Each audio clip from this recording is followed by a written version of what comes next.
Merci pour ce canal que tu t'es choisi pour apporter au Seigneur la parole.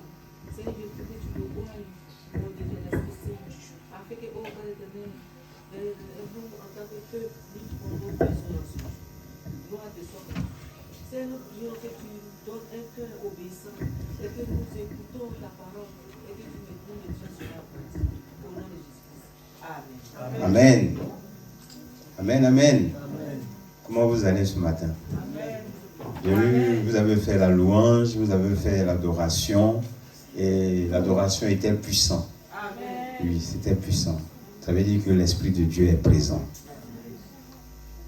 Et ce matin, ce serait un petit enseignement.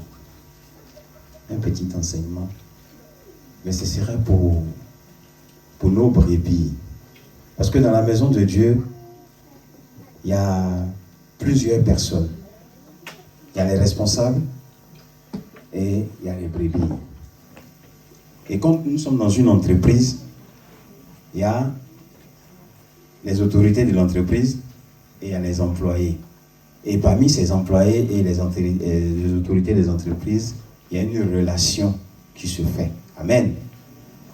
Donc, ce matin, on va parler de la relation entre les responsables de l'Église et les brebis. Donc, quelle serait l'attitude des brebis dans la maison de Dieu vis-à-vis des responsables? C'est très important. Parce que les responsables ont une responsabilité importante sur la vie des brebis. Et donc, il est important que la brebis sache comment se comporter, quelle relation avoir avec les dirigeants d'une église, les responsables ou les pasteurs. Amen. Et pour vous entretenir ce matin, on ira dans la parole de Dieu, parce que tout ce que nous dirons, c'est avec la parole de Dieu. Et dans une maison de Dieu, il y a une manière de fonctionner avec les responsables. Amen. Donc, dans une maison de Dieu, quelle serait l'attitude? Parce que là, on va vous entretenir sur 6 points. 6 points. Quelle serait l'attitude d'une brebis vis-à-vis d'un responsable dans une maison de Dieu? Et d'abord, que ce soit dans nos travails habituels, il y a des règlements qui sont là. Et nous devons respecter ces règlements-là. Et pour pouvoir avoir être bien vu devant son responsable, il faudrait qu'on ait une attitude correcte avec le responsable. Amen. Et nous arrivons à honorer ces engagements-là parce qu'on arrive à respecter notre responsable et on l'honore. Parce que lorsqu'il nous donne des consignes, nous sommes prêts à pouvoir exécuter ces consignes-là. Amen. Et donc, dans la maison de Dieu, les personnes que le Seigneur a choisies pour vous diriger, pour vous guider, c'est des personnes à qui vous devez respect. C'est des personnes que vous devez honorer. Parce que ces personnes-là sont vos responsables et c'est eux qui rendront compte à Dieu pour vous. Amen. Donc, on va prendre le livre de Hébreux 13, chapitre 13, verset 17.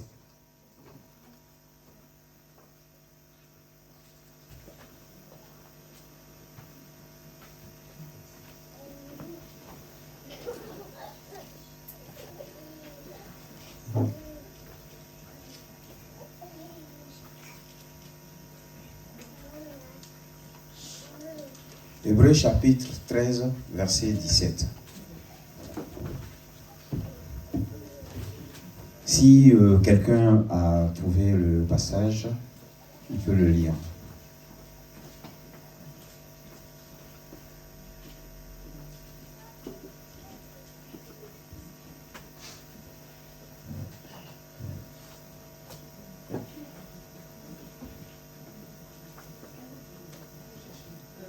Hébreux 13, verset 17. Obéissez à vos conducteurs et ayez pour eux de la déférence, car ils veillent sur vos âmes comme devant en rendre compte, qu'il en soit ainsi, afin qu'ils le fassent avec joie, et non en gémissant, ce qui vous serait d'aucun avantage. Amen. Amen. Amen. On dit obéissez à vos conducteurs. Quand on parle de conducteurs ici, on parle des responsables de l'Église, ceux-là qui vous donnent la parole, ceux-là qui veillent sur vos vies, ceux-là même qui prient pour vous. Amen.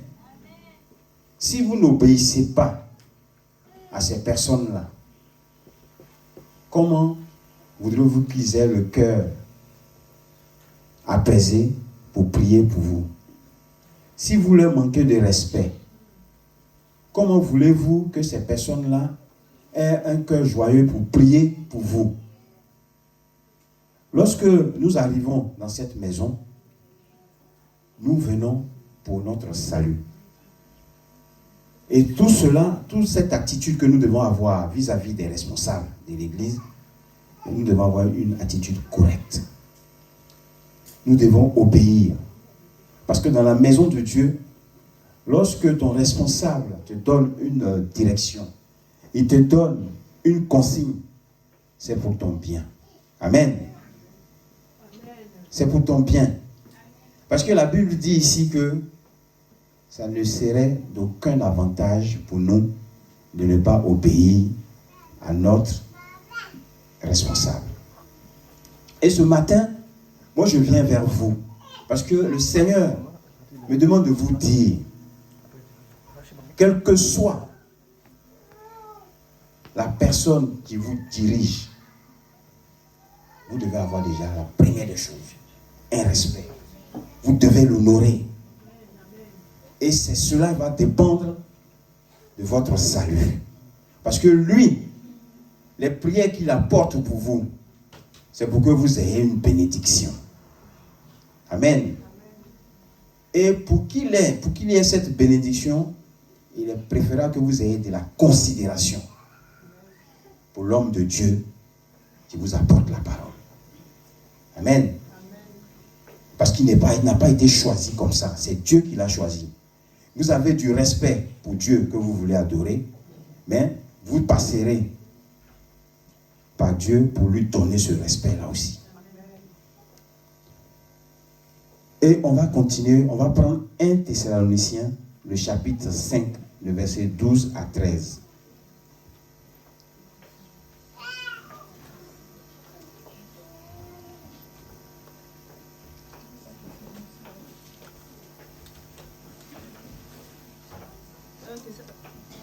Qui confirme encore le respect que vous devez avoir pour les dirigeants. Amen. 1 Thessaloniciens 5, 12 à 13. Nous vous prions, frères, d'avoir de la considération pour ceux qui travaillent parmi vous, qui vous dirigent dans le Seigneur et qui vous exhortent. Ayez pour eux beaucoup d'affection à cause de leurs œuvres. Soyez en paix avec vous. Amen. Entre vous, pardon. Amen. Amen. Donc, là encore, 1 Thessaloniciens vient encore confirmer le respect que nous devons avoir pour les dirigeants de l'Église bien-aimée. Donc ça veut dire que l'attitude que nous devons avoir, nous ne devons pas être des chrétiens qui, à longueur de journée, font comme les gens du monde, qui, après le culte, au lieu de se concentrer sur la parole qui a été donnée et de retirer les bienfaits de cette parole, qui font des commérages, qui apportent des jugements sur les responsables de l'Église, qui disent des choses qui ne sont pas, qui n'ont même pas les preuves, qui ne sont pas correctes. Donc, il est mauvais d'apporter des jugements fausses, sans preuve, sur les hommes de Dieu. Parce que vous constituez en cela un blocage à vous-même, votre salut. Parce que quand on parle de péché, ce n'est pas les actes que nous connaissons quand on parle de l'impudicité, de la, comme on appelle la fornication, ceci, cela. Non. Mais les phrases, les mots, les critiques, tout ça, ce sont des péchés. Le mensonge, Parce que quand on dit des choses qui ne sont pas vraies sur un homme de Dieu, c'est un mensonge. Et tout cela peut être des blocages à votre vie spirituelle. Amen. Ce matin, il y a eu des témoignages qui ont été rendus. Quand les témoignages sont possibles, c'est parce qu'on a une relation saine avec Dieu. Parce que si nos relations n'étaient pas saines, on n'aura pas ces résultats-là que Dieu nous donne. Amen. Donc, il est important pour nos brebis, et c'est important qu'on l'enseigne, qu'on essaie de mettre, comme on dit, de l'ordre, de donner des directives que les brebis doivent suivre dans une maison où la présence de Dieu est effective. Amen. C'est pour cela que ce matin, on va aller progressivement et énumérer quelques petits mots qui vont nous permettre d'avoir une relation saine avec nos dirigeants. Amen. Et là, on a dit, le premier point, c'était le respect et honorer les responsables. Et les 2 versets que nous avons lus nous amènent à appliquer cela vis-à-vis de nos responsables.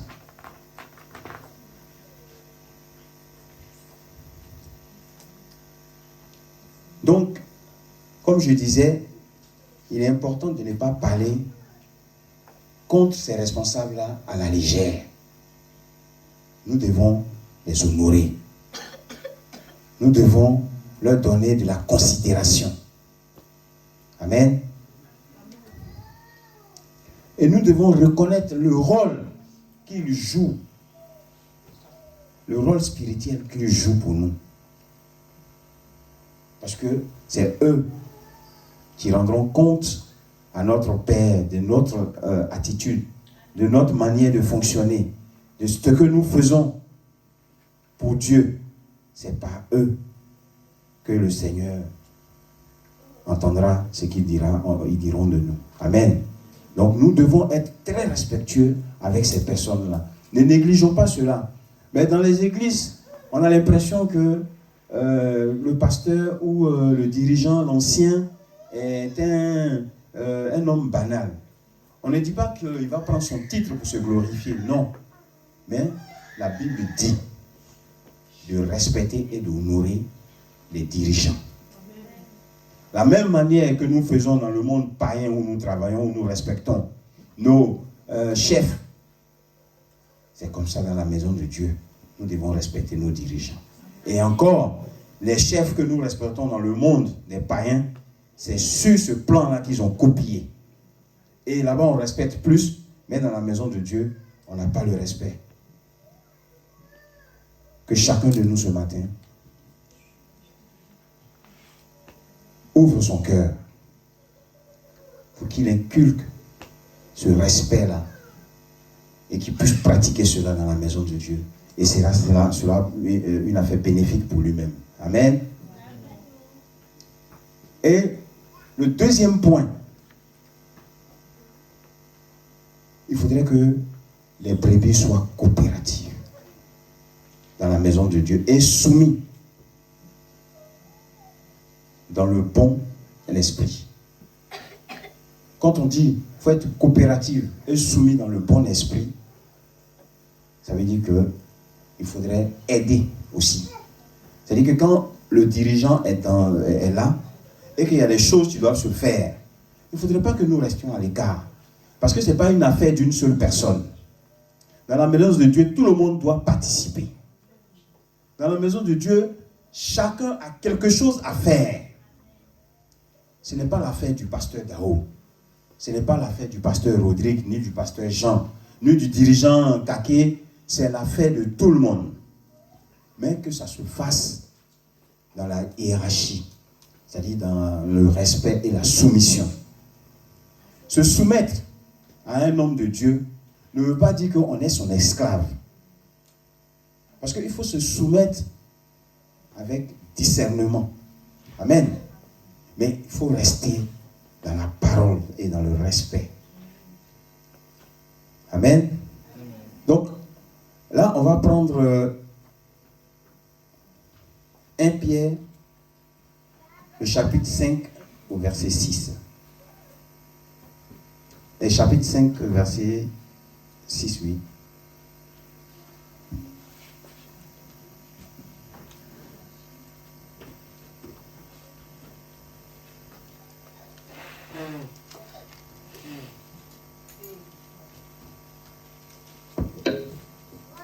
Pierre 5, verset 6.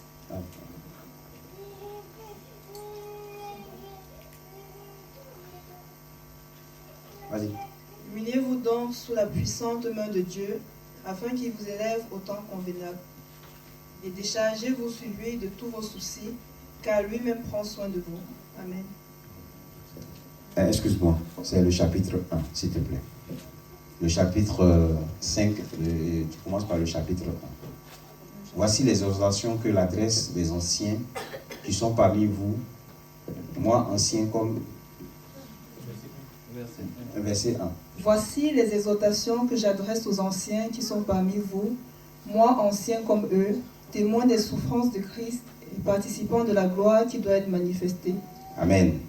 Maintenant, on va au chapitre 5, au verset 5. De même, vous qui êtes jeunes, soyez soumis aux anciens, et vous, dans tous vos rapports mutuels, revêtez-vous d'humilité, car Dieu résiste aux orgueilleux, mais il fait grâce aux humbles. Amen. Amen. Et au chapitre 6, au verset 6, il a dit, humiliez-vous donc sous la puissante main de Dieu, afin qu'il vous élève au temps convenable. Amen. Bien-aimés, là, on parle de la coopération et on parle de la soumission dans le bon esprit. On ne peut pas être avec un responsable sans s'humilier, sans être, comment on appelle, soumis. Parce que, en tant que dirigeant, nous sommes là pour vous apporter un enseignement. Et l'enseignement qu'on vous apporte, c'est pour que vous puissiez l'appliquer.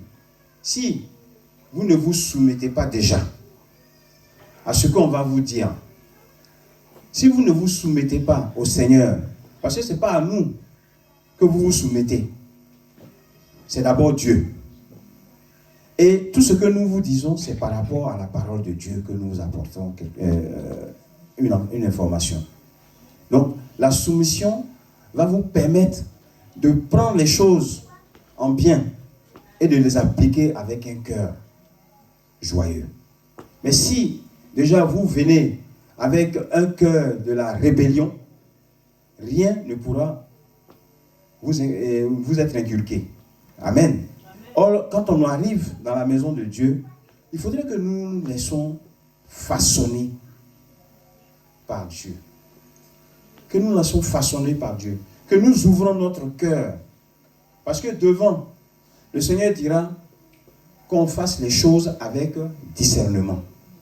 Parce qu'il nous a donné la possibilité de connaître sa parole aussi. Et de vérifier cela. Donc, quand un homme de Dieu vous dit, vous devez d'abord être dans la soumission. Amen. Et c'est dans la soumission que vous allez comprendre beaucoup de choses. Parce que quelqu'un qui arrive déjà avec un esprit de rebelle, qui arrive déjà avec un esprit où il ne veut rien comprendre, sa place n'est pas ici. Parce que ici, il y a un chemin à suivre.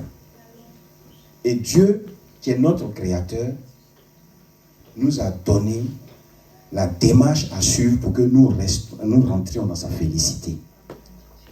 Et nous devons être soumis à nos responsables. Amen. Et cela va nous apporter du bonheur. Donc ça veut dire que nous devons éviter les attitudes de rebelles. Nous devons éviter des comportements qui divisent. Amen. Parce que la maison de Dieu doit être unie. Nous devons avoir la même direction. Et nous devons aussi, comme on dit, on parle de la coopérative. Nous devons activement participer à toute activité dans la maison de Dieu. On ne peut pas créer quelque chose et puis une brebis va se mettre à l'écart. Ah non, moi, ça ne m'intéresse pas. Non. Quand tu es dans la maison de Dieu, tout ce qui est pour Dieu doit t'intéresser. Amen. Je prends un exemple. Quand on parle du nettoyage de la salle, c'est une activité. Ça doit intéresser tout le monde. Amen. Amen. Quand on parle comment on appelle, les goûters que nous faisons, ça doit intéresser tout le monde. C'est tout cela qui apporte une harmonie entre frères et sœurs. Ça nous permet de nous côtoyer. Ça nous permet de nous connaître. Amen.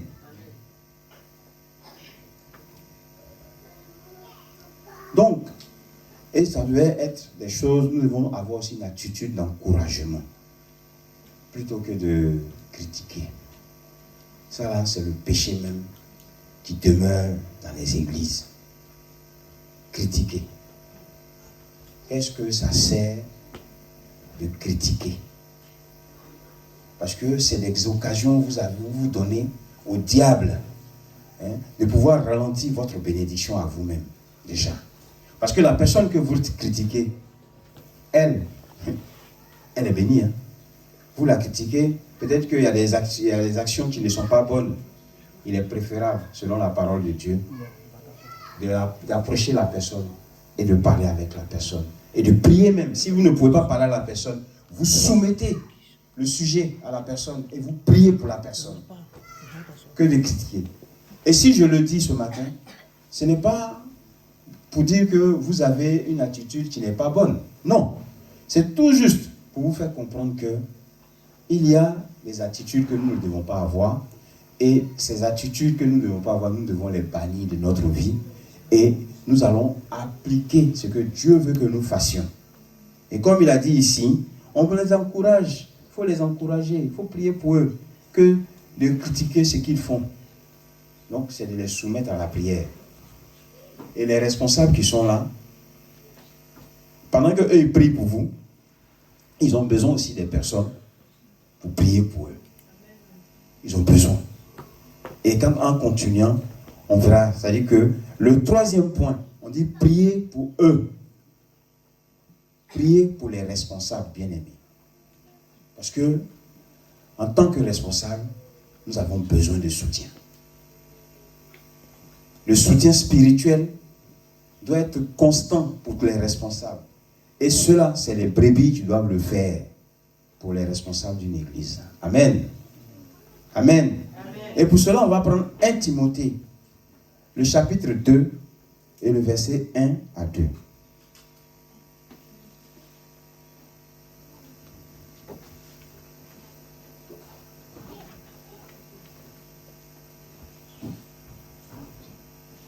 Timothée 2, verset 1 à 2. J'exhorte donc, avant toute chose, à faire des prières, des supplications, des requêtes, des actions de grâce pour tous les hommes, pour les rois et pour ceux qui sont élevés en dignité, afin que nous menions une vie paisible et tranquille, en toute piété et honnêteté. Amen. Amen. Amen. Donc ici, il faudrait que nous soyons des éléments, des instruments de soutien pour les dirigeants d'une église.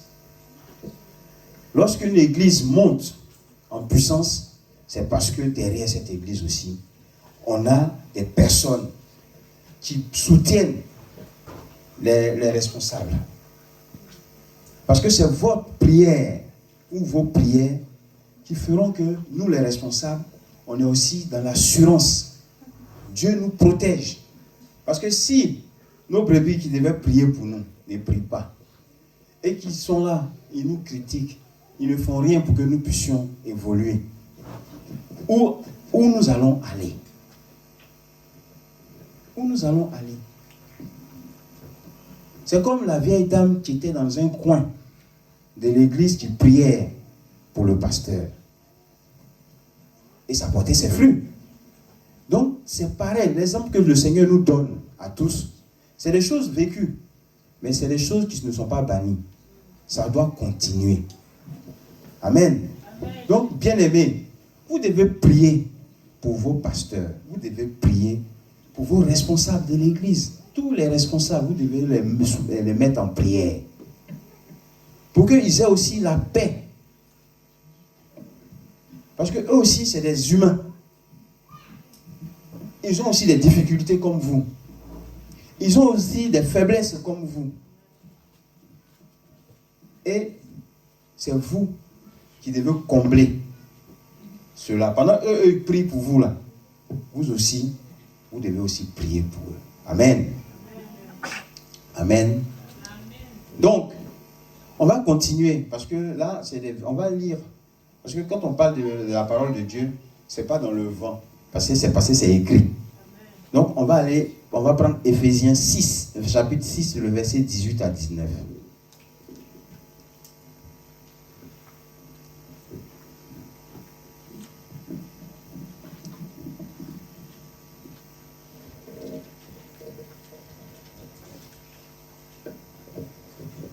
Éphésiens 6, versets 18 à 19. Faites en tout temps par l'Esprit toutes sortes de prières et de supplications. Veillez à cela avec une entière persévérance et priez pour tous les saints. Priez pour moi afin qu'il me soit donné, quand j'ouvre la bouche, de faire connaître hardiment et librement le mystère de l'Évangile. Amen. Amen. C'est ce que je suis en train de dire. Parce que quand vous priez pour vos responsables, ils vous donnent une nourriture saine. Vous les aidez à vous donner une nourriture saine. Vous les aidez à pouvoir se tenir dans la maison de Dieu d'une manière exemplaire. Parce que, comme je disais, ce sont des humains. Ils peuvent aussi trébucher. Mais c'est vos prières qui vont les amener à se lever et à se tenir droit. Les problèmes que vous avez chez vous, c'est les mêmes problèmes que le pasteur, le dirigeant, l'ancien aussi a. Amen. Donc, on doit prier pour nous. Prier pour leur sagesse. Prier aussi pour leur protection. Et prier pour leur vie personnelle et leur famille. Priez même pour leur vie spirituelle. Amen. Donc, bien-aimés, je vous exhorte à penser à nous, à prendre soin de nous. Nous ne sommes pas vos adversaires. Nous ne sommes pas vos ennemis. Nous sommes dans le même bateau. Sauf qu'on a eu cette responsabilité de vous apporter la parole. Et cette parole qu'on vous apporte, c'est vous derrière. Vous êtes notre moteur. Par la prière, vous êtes notre moteur. Et c'est vous qui devez nous motiver. Quand on a des brebis qui ont du respect, qui se comportent d'une manière respectueuse vis-à-vis de leurs responsables, ouais, ça nous réjouit et ça nous donne encore l'amour. Ça veut dire que le travail que nous faisons pour Dieu est un travail bien fait. Parce que quand on a des brebis rebelles, ça veut dire qu'on n'est pas à la hauteur.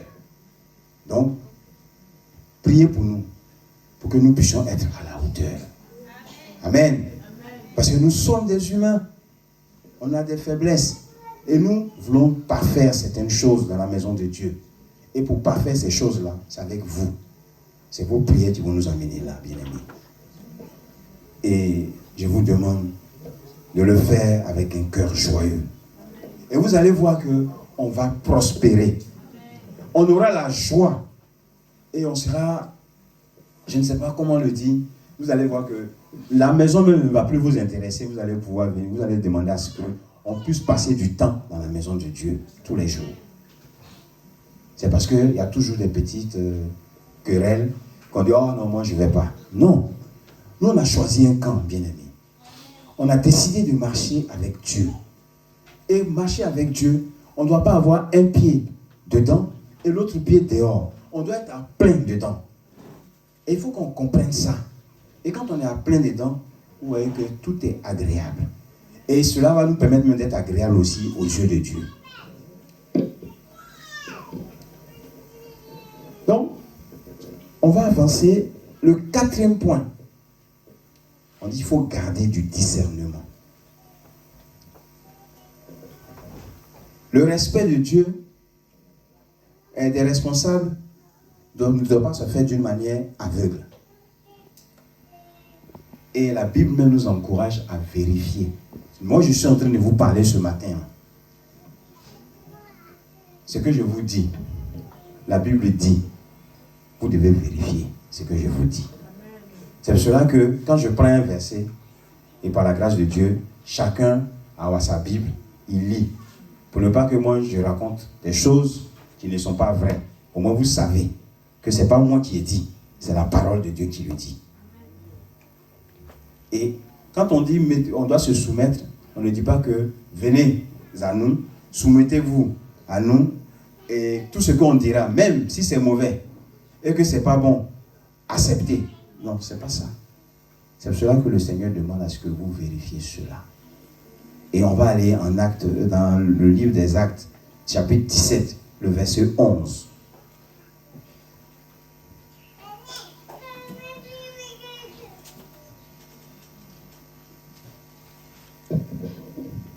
Acte 17, verset 11. Ces Juifs avaient des sentiments plus nobles que ceux des Thessaloniques. Ils reçurent la parole avec beaucoup d'empressement et ils examinaient chaque jour les Écritures pour voir si ce qu'on leur disait était exact. Amen. Amen. C'est pas moi qui ai dit. C'est le Seigneur même qui nous a dit ça. Amen.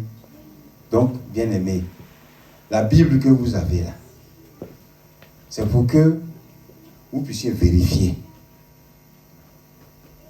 Parce que quand je parle de soumission, il ne faudrait pas que vous pensiez que c'est parce que je suis pasteur, je veux qu'on me respecte, je veux que vous soyez à mes pieds. Non. Quand on parle de soumission, c'est pour qu'il y ait un ordre dans la maison de Dieu. Que chacun sache ce qu'il fait.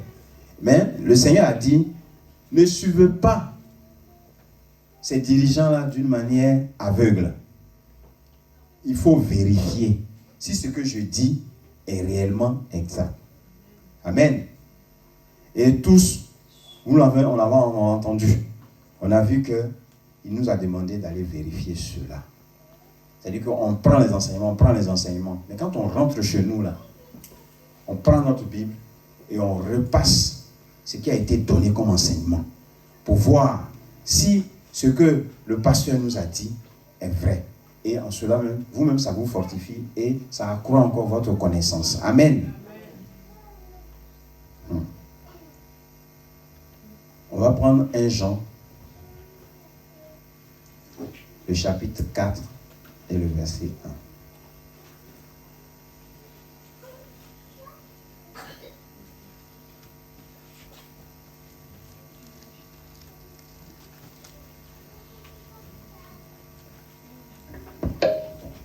Jean 4, verset 1. Bien-aimés, n'ayez pas foi à tout esprit, mais éprouvez les esprits pour savoir s'ils sont de Dieu, car plusieurs faux prophètes sont venus dans le monde. Amen. Amen. Les prophètes, quand ils viennent, on regarde la soeur Kadi, on dit, oh Kadi, ton mari est là, tu vas l'épouser aujourd'hui. C'est ça. Mais quand on dit ça, le Seigneur nous dit ici, il faudrait que nous-mêmes on vérifie cela. Amen. Et comme on doit vérifier ça, c'est par la prière. Parce que quand on vous dit quelque chose, si ça vient de Dieu, Dieu va vous montrer cela. Quand vous demandez au Seigneur, Père, montre-moi ce que ton serviteur vient de me dire. Est-ce que c'est vraiment réel? Le Seigneur va te montrer ce qu'il a dit et il va t'affirmer, confirmer, si c'est vraiment ça vient de lui, là, il te le dira. Amen. Donc,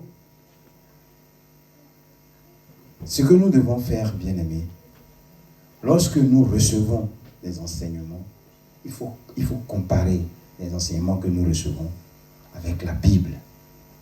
Il faut vérifier cela dans la Bible. Et il ne faudrait pas que nous suivions aveuglement les choses qui sont contraires à la parole de Dieu. Si on suit aveuglement, nous partons à la perdition. C'est-à-dire qu'on n'est plus sur le chemin de la parole de Dieu. Et il nous a mis tous ces garde-fous là pour que nous demeurons dans sa parole. Amen. Donc, le prophète, il viendra vous dire quelque chose. Peut-être que c'est ce que vos cœurs désirent, mais vérifiez cela. Parce que quand vous allez faire fausse route, vous allez accuser le prophète.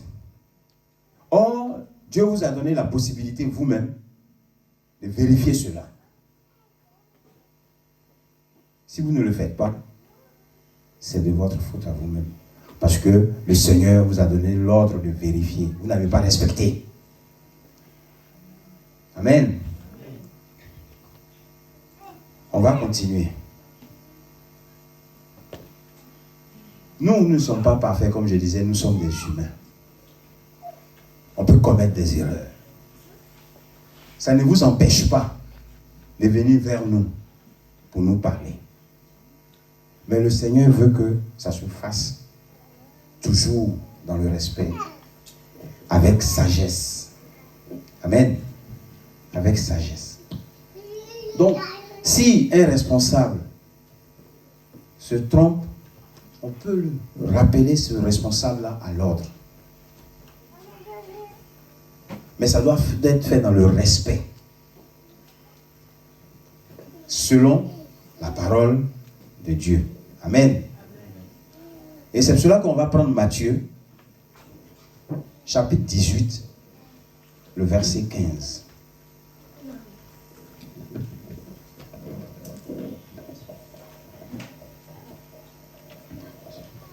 Matthieu, chapitre 18, le verset 15. Et s'il y a une autre personne, il prendra 1 Timothée, chapitre 5, le verset 19 à 20. Matthieu 18, verset 15. Si ton frère a péché, va et reprends-le entre toi et lui seul. S'il t'écoute, tu as gagné ton frère. Mais s'il ne t'écoute pas, prends avec toi une ou deux personnes, afin que toute l'affaire se règle sur la déclaration de 2 ou de 3 témoins. Amen. Amen. 1 Timothée 5, verset 19 à 20.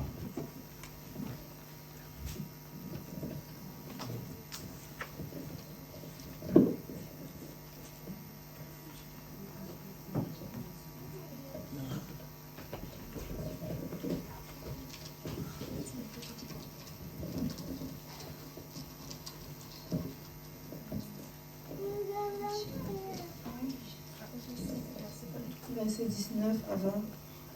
Ne reçois point d'accusation contre un ancien, si ce n'est pas sur la déposition de 2 ou de 3 témoins. Ceux qui pêchent, reprends-les devant tous, afin que les autres aussi éprouvent de la crainte. Amen.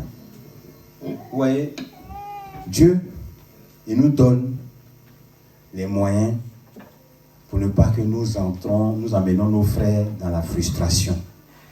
Amen. Il nous donne les techniques que nous devons utiliser lorsqu'un responsable, et là, dans Matthieu, il a parlé des frères. Déjà, avant même d'être pasteur, on est frères. Amen. C'est-à-dire que cette méthode-là, ce qui se passera entre vous, c'est la même chose qui se passe entre pasteur et brebis. S'il y a un truc qui ne va pas, il faut qu'on le fasse dans le respect. Et le Seigneur nous demande d'aller vers le frère. Amen. Et c'est cette attitude que nous devons avoir quand on est dans la maison de Dieu. Parce que nous ne sommes pas des ennemis. Amen. Nous sommes des frères. Et quand on dit frère, ça veut dire que nous avons de l'amour pour chacun. Et quand on a de l'amour pour chacun, on ne va pas avec une colère pour faire une remarque. On va avec amour pour pouvoir résoudre un problème. Donc quand ton frère fait quelque chose qui ne t'a pas plu, peut-être que ça t'a frustré. Frère, pense au Seigneur, à Dieu qui nous a créés, à qui nous faisons du mal à tout moment, mais qui, dans la sagesse, essaie de nous amener dans le respect pour nous donner la possibilité de nous repentir. Parce que quand on va voir notre frère, il ne faudrait pas qu'on arrive pour que nous le traitions comme un ennemi. Il faut qu'on lui parle.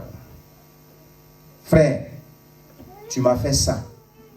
Vraiment, je n'ai pas apprécié. Le frère, il comprendra. Il va se ressaisir. Amen. Et en Timothée, elle dit, ne portons pas des accusations contre un ancien. si ce n'est sur la déposition de 2 ou 3 témoins. Souvent, on dit des choses, mais on ne sait même pas, c'est les on dit, et on attribue ça à la personne. Mais le Seigneur dit, il faudrait qu'on ait au moins une preuve et qu'on prenne 2 ou 3 personnes. Avec ces personnes-là, on va y aller pour parler à la personne qui nous a peut-être frustrés ou pour des choses que nous avons remarquées sur cette personne. Et si cela s'avère que c'est un péché, on nous demande qu'ils se repentent. Amen. Et c'est comme ça le Seigneur il fonctionne. Parce qu'on ne peut pas demeurer dans le péché. Dès qu'on n'a pas peut-être acte du péché et qu'on nous le rappelle, c'est de se repentir. Et en tant que brebis, voilà comment le Seigneur veut que nous fonctionnons avec nos responsables, avec nos anciens. Amen. Amen. Amen. Est-ce qu'on peut continuer? Amen. Donc, il ne faudrait pas qu'on accuse sans preuve. Il ne faudrait pas qu'on expose publiquement aussi sans raison.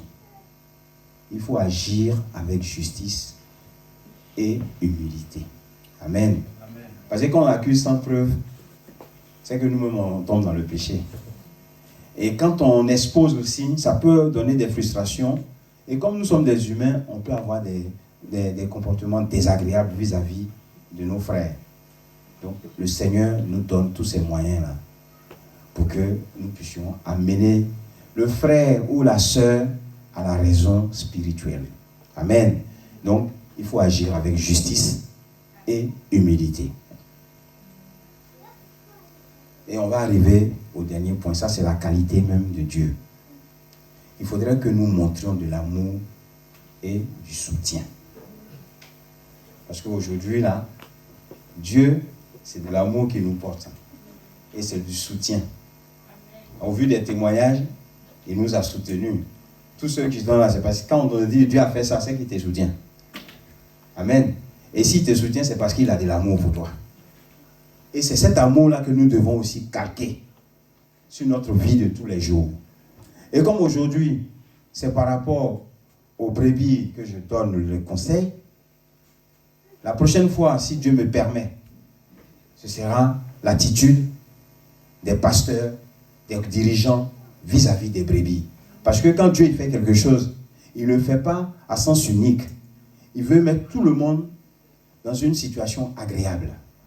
Et pour qu'on soit tous dans une situation agréable, il faudrait que chacun respecte sa part de responsabilité. Amen. Et là, nous devons montrer de l'amour et du soutien à nos responsables. Et comme je disais tout à l'heure, le responsable, il reste toujours humain.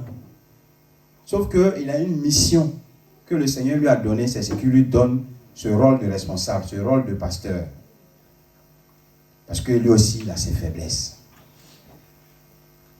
Et pour cela, pour leur apporter du soutien, nous allons prendre Galates chapitre 6, verset 2.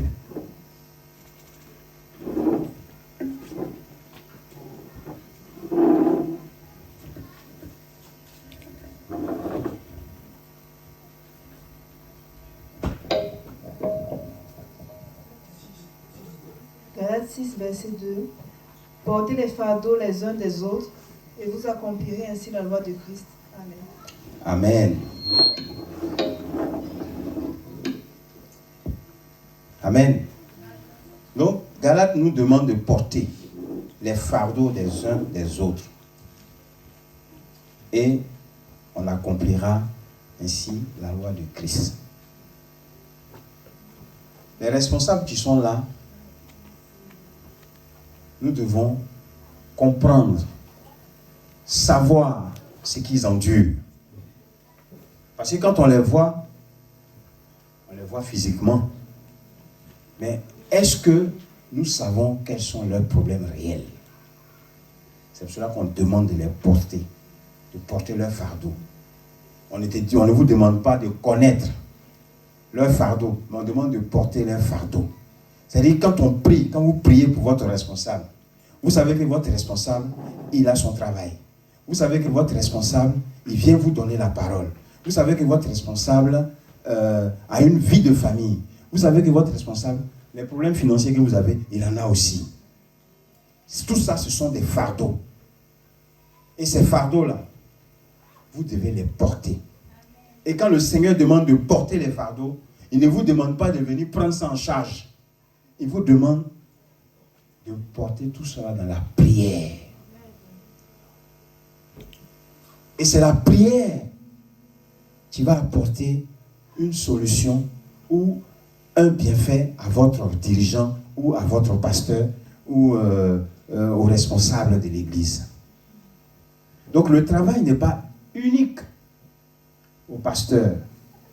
Dans la maison de Dieu, c'est à tout le monde. C'est à tout le monde. Donc, aujourd'hui, les frères, il faudrait que ces enseignements qui ont été donnés là, il faudrait que vous les mettiez en pratique parce que nous en avons besoin. Nous en avons besoin. Et si vous prenez ça à cœur, vous allez voir que cette maison-là, dans laquelle nous sommes, vous allez voir comment les âmes vont arriver parce que ça sera une source de motivation. Vous savez, si vous priez pour le pasteur qui a la paix d'esprit, vous allez voir qu'il sera encore mieux utilisé par Dieu pour vous enseigner, pour vous donner la parole. Et la parole aura un impact sur vos vies. Et on sera tous dans une bénédiction immense. C'est pour cela que dans la maison de Dieu, il faudrait que chacun respecte sa ligne. Que chacun fasse sa part. Et cela va nous permettre d'équilibrer nos relations entre responsables, pasteurs et les brebis. Parce que s'il y a un manquement, il y a un truc qui ne va pas avancer. Vous savez, quand on fait une chaîne où il y a beaucoup de choses, lorsqu'il y a un élément qui saute, tout déraille. C'est comme ça. Tout déraille. Et pour ne pas qu'il y ait un déraillement, il faudrait que nous nous conformions à la parole de Dieu. Les conseils que le Seigneur nous a donnés, sur sa base, la base de sa parole, il faudrait que nous respections cela pour qu'il y ait un avancement dans la maison de Dieu. Amen. Donc, la brebis qui est à la charge, du pasteur doit être une brebis respectueuse vis-à-vis du pasteur, vis-à-vis du dirigeant. Et il doit être une brebis serviable, coopérative, qui va permettre qu'on voie et que Dieu même voie que dans la maison de Dieu, il est serviable, il est actif. Il s'adonne à la parole. Il s'adonne aux activités de la maison. Et cela nous apportera tous des bienfaits. Amen. Et il faut soutenir. Quand on dit soutenir, ne voyez pas que l'argent. Non. On peut soutenir des personnes moralement. On peut les soutenir physiquement. Et on peut aussi les soutenir financièrement. Parce que, par moment, la brebis me peut demander, ah, pasteur, ton besoin. Il peut aussi dire, ah, ma fille, voilà, j'ai telle situation. C'est-à-dire, il faut s'intéresser à la vie de son pasteur. Parce que si lui, il est bien, il pourra prier sans gémir pour toi. Il aura la paix d'esprit pour prier pour toi, pour que cette prière-là monte. Parce qu'un pasteur qui a le cœur maîtrisé, quelle prière il pourra faire pour toi? Tu viendras le voir, tu diras, pasteur, j'ai tel souci. Oui, je vais prier pour toi. Mais il faudrait que la prière monte chez Dieu là-bas. Et pour que ça monte chez Dieu, il faudrait que lui-même il soit en paix. Il faudrait qu'il ait la joie dans son cœur. Il faudrait qu'il soit satisfait de l'attitude de ses brebis. Si vous le respectiez, Il aura un cœur jovial. Et il fera les choses même sans même que vous ne lui demandiez. Puisqu'on dit que le pasteur, les dirigeants sont des humains. Ce ne sont pas des anges. Amen. Donc, frères et sœurs, je vous invite à apporter votre soutien dans la prière aux pasteurs, aux dirigeants de l'Église. Amen. Et quand je parle de dirigeants, c'est tous ceux dans la maison de Dieu qui ont une responsabilité, que ce soit dans le groupe des semeurs, que ce soit dans le groupe pastoral, dans le département des femmes, toutes ces personnes-là, ce sont des dirigeants. Et quand on fonctionne avec eux, il faudrait qu'on ait un respect. Et ça, c'est important. Et je reviens dessus. Lorsqu'on parle de réunion des femmes, on parle de réunion des hommes, on parle de réunion, comme on appelle des dirigeants, pour le respect qu'on porte aux dirigeants, nous devons être assidus et présents. Amen. Nous devons être assidus et présents. Et quand on donne des directives, ne prenez pas ces directives-là comme un commandement. C'est une manière d'organiser les activités que nous devons faire. C'est une manière d'organiser les activités que nous devons faire. Vous savez, il peut arriver des moments, quand on parle de respect des dirigeants, c'est-à-dire que quelqu'un peut arriver à la porte, ici, et la porte est fermée. Amen. Celui qui est responsable de l'ouverture de la porte, normalement doit être présent. S'il n'est pas présent, peut-être qu'on dira qu'il a manqué de respect aux dirigeants, mais c'est à Dieu d'abord. Parce que nous ne sommes rien. C'est à Dieu d'abord. Donc, l'affaire de Dieu que nous avons choisie, là, bien aimé, ce n'est pas des choses que nous allons prendre pour jouer. Nous ne devons pas jouer avec. Notre sérieux doit être dans cette histoire. Nous devons mettre notre sérieux dans cette affaire de Dieu. Parce que nous devons avoir d'abord de la considération pour Dieu. Et puis après, là, nous, ça vient. Amen. Et dans toute chose, tout ce que nous ferons, il faut discerner. Il faut discerner ce que nous faisons. Et pour terminer, il faudrait que nous soyons des personnes humbles et aimantes. Amen. Donc ce matin, c'est ce que j'avais à cœur. C'est-à-dire que parler de l'attitude des brebis vis-à-vis des dirigeants. Et que ces brebis-là, qu'ils aient une attitude correcte, une attitude irréprochable. Pour que les choses de Dieu puissent prendre un envol qui va nous amener à l'approche. Comment? À la perfection. Et ça va nous aider à prospérer. Amen. Dans notre activité spirituelle. Donc, nous allons prier pour que toutes ces qualités que nous avons énumérées, que nous puissions les mettre dans notre cœur et que ces qualités-là nous remplissent afin que nous puissions être des brebis sans reproche, que nous puissions être des brebis qui feront la joie de notre Père. Amen. Prions, bien-aimés. Éternel, Dieu de gloire, Dieu de paix, nous te disons encore merci ce matin. Toi qui nous as mis à cœur, éternel mon Dieu, mon roi, pour, ô Dieu de gloire, parler, éternel mon Dieu, mon roi, de l'attitude, éternel mon Dieu, mon roi, d'une brebis dans la maison de Dieu, Seigneur. Toi qui nous inculques, ô Père éternel, cet enseignement, ô Père, nos brebis, éternel mon Dieu, mon roi, doivent être des personnes exemplaires, Seigneur.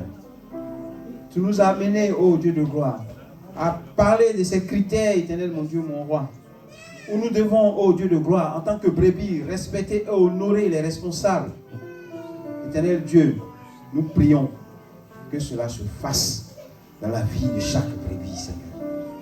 Que cela, ô Père éternel, soit effectif dans leur cœur, qu'ils épousent cela, qu'ils soient coopératifs et soumis, éternel, mon Dieu, mon roi, en bon esprit, Seigneur. Je te supplie, aide-nous, éternel, mon Dieu, mon roi, à réussir cela, Seigneur. Je te prie encore, Seigneur, que Père, que ces brebis soient des instruments de prière, éternel, mon Dieu, mon roi, pour les responsables. Que c'est leur prière, éternel, mon Dieu, mon roi, qui fortifieront, et Dieu de gloire, Dieu de paix. Ces conducteurs, ces responsables que nous sommes, Seigneur. Nous te supplions, éternel, mon Dieu, de les amener, éternel, mon Dieu, à la prière, une prière régulière pour les responsables. Je te prie encore, Seigneur, que tu nous gardes, éternel, mon Dieu, mon roi, dans les discernements, Seigneur. Que nos brebis ne soient pas des brebis qui vont, ô Père éternel, suivre des consignes, ô Père éternel, qui ne sont pas de toi, Seigneur. Qu'ils aient l'esprit de discernement, afin de nous apporter, ô Dieu de gloire, un plus aussi dans notre manière de fonctionner, Seigneur. Je te prie que tu puisses, ô Dieu, leur accorder cela, dans le nom puissant de Jésus-Christ de Nazareth. Dans le nom puissant de Jésus-Christ de Nazareth, Seigneur. Et je prie, éternel, que tu, ô Père éternel, leur donnes la sagesse, Seigneur. La sagesse, comment ils doivent s'adresser, éternel, mon Dieu, mon roi, aux responsables. Qu'ils le fassent avec une sagesse, éternelle. Ne les amène pas dans l'irrespect, Seigneur. Amène-les avec sagesse, dans le respect, afin que, Père, que nous ayons une communication saine, Seigneur, et que ton nom soit glorifié.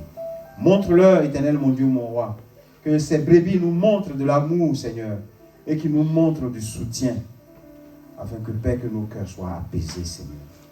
Et que nous soyons, ô Père, nous voyons que nous ne sommes pas seuls, que nous sommes soutenus. Nous sommes, ô Père, dans une communauté éternelle, mon Dieu, mon roi, où ta première qualité règne, l'amour, l'amour, l'amour. Au nom puissant de Jésus. Amen. Amen. Amen.